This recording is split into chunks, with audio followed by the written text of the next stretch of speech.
Hi, I'm Chris Moses with Gospel Progressions University, and here's another video here on diminished scales and how to use them. What practical use do they have? It's a whole lot of practical use, a lot of things you can do. You'll find them all over gospel music. And one of the ways I like to use them is to approach a minor chord. So what we're playing is in the key of B flat major, right? So as I always explain, if we look at B flat as the 1, C is the 2, D is the 3, E flat is the 4, F is 5, G is 6, and A is 7, we're using the number scale, all right, back to 1 again.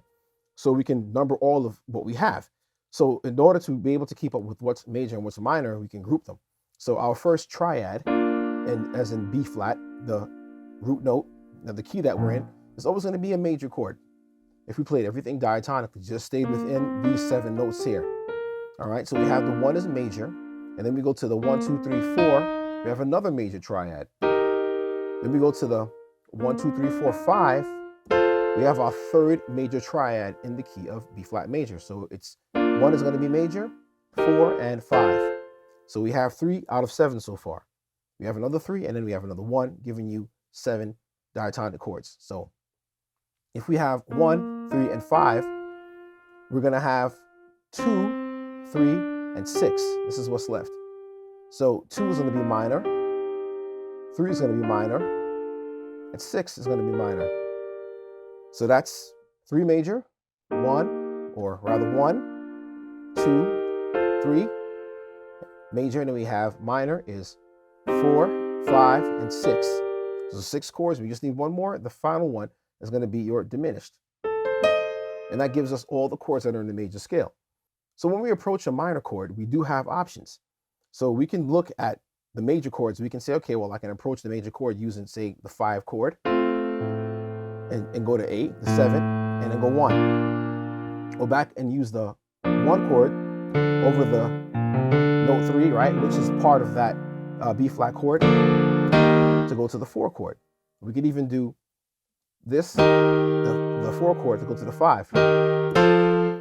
All right, we can approach it that way. There's one simple way of doing it. But the way we would use diminished chords, we can use them with major chords, but we can also use them very effectively with minor chords because they give an almost resolved kind of sound. You can do this forever, just looping chords whenever you have minor chords that you want to approach. So for example, what I did here, all right, the first thing I went to was this here, right? Then I went to the 2 chord, okay? 1 chord, and then I went to, so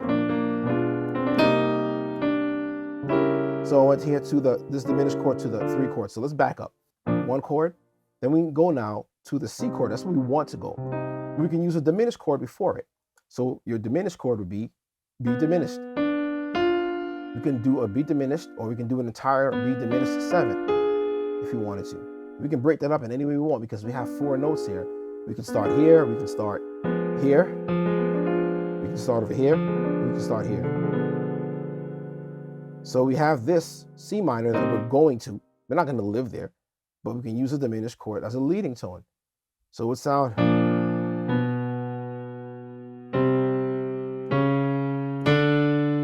All right, and then we continue with that. So basically the progression would be a 1 chord to a 2 chord, a 3 chord, and then we have the 3 chord, we go to a 6 chord. We go to some kind of walk up to go to another 2 chord, right? And then we go to a 5 chord and back to 1. And then we do a walk up from a flat 6, a flat 7, and back to a 1 again. So I'm not going to get into why this works, but what I want to do is just show you how we would use the diminished chords to go to the minor chords. So now we have our here, right? This chord here, we have our melody. So what I'm doing here is a couple of left-handed things, but the concept still remains. It's still a minor 7 chord, even though, or minor chord, minor 7 since I broke it up. And this is where I wanted to start. That's my melody. So I get the chords are derived from whatever the melodic line or the melodic passage is. So, all right.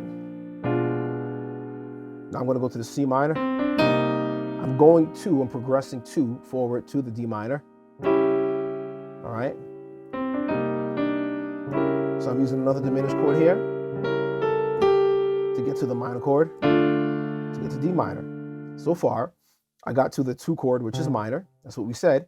And I went to the 3 chord, which is minor, by using a diminished to precede the 2 chord, or come before the 2 chord. Here again, diminished chord precedes the 3 chord.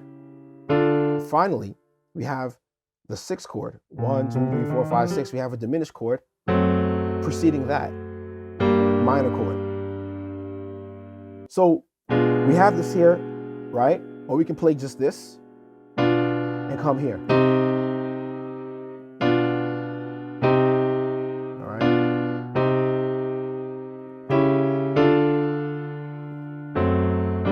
And then again, we do the walk up.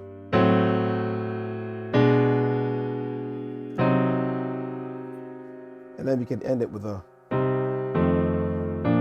2-5-1. So anytime you're looking at diminished chords, just think of, okay, or rather I would say it this way. Anytime you're looking at approaching a minor chord, think about how you can utilize and exploit, as I like to put it, the diminished chord in order to have a better resolving sound or better resolution to whatever minor chord that you're trying to resolve to. You have at least 3 options. If you're looking at going to the 2 chord, which is minor, like we said, going to the 3 chord, which is minor, going to the 6 chord, you can use the one that precedes the 6th chord, the diminished chord or diminished 7th chord, the one that precedes the 3 chord, the one that precedes the 2, 3, and 6. My numbers are all backwards. So you're looking at the 2 chord, the 3 chord, and the 6 chord. So those there can be approached by a diminished chord. And that is one way of doing it to kind of liven up and spice up your progressions. Hope that's helped you and been a blessing to you. If you need more of your questions answered, you can go ahead and leave me a question in the comment section, or even take a step further by going to my website, gospelprogressionsuniversity.com, and downloading my free guide. It's called What Do Pro Musicians Know That You Don't? God bless you, and I will see you in the next video.